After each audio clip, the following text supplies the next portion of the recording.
Now, this is a question that I get asked, we get asked quite a bit. So a lot of our commercial payers, especially Medicare Advantage payers, are contracting with auditors to audit their claims.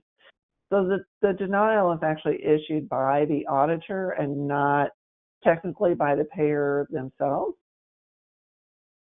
And the information that we get, that I have heard through our members and through some of the work that I've done, is if you question the payer about what time frames have you got set up with the auditor for auditing and appealing and getting a response back, a lot of times they won't share that with you, believe it or not. I know that's hard to believe, but they will not share that with you. And so, because it's a contract between the payer and the auditor, so timeframes for review and appeal are not always visible to the provider when an auditor is involved.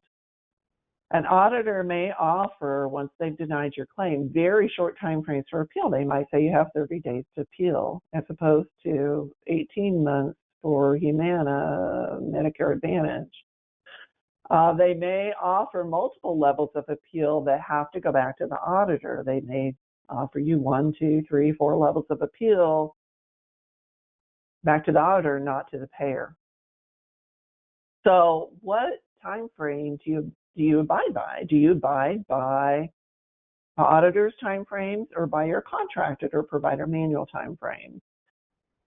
So my best advice is, if you can honor the auditor's time frames, you probably save yourself a lot of trouble if you can do it. But if you can't, and I know sometimes you can, if they give you 30 days and you've got a whole stack of appeals you got to get through, you can't always meet that 30 days.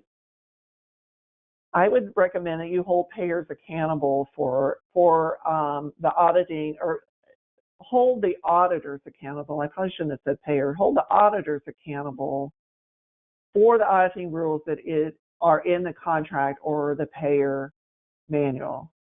Okay, does that make sense? So if there's auditing rules that are in your contract or in your payer manual, I would push back to the auditor and say, this is what our payer says are the auditing rules, and we feel you should be following those. Do you have state laws or requirements about regarding auditing, and are they in alignment with your state laws and regulations? So this is something you can use, giving it to you if you want to use it. This has been reviewed by our internal attorney, our appeals support.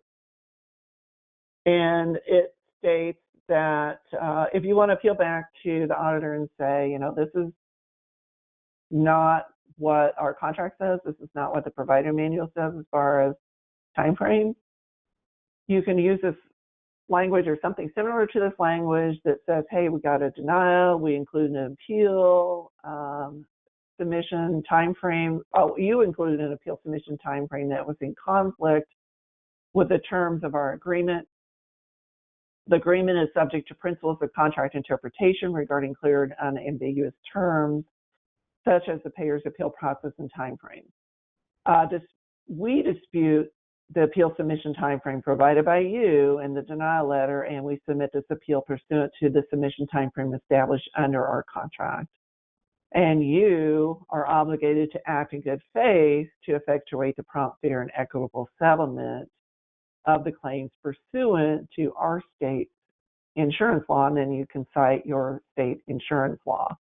And the state insurance law that I have here is from New Jersey, that says that a carrier's contractors are subject to the same standards as the carrier when performing claim payment and processing functions, including overpayment requests on behalf of the carrier.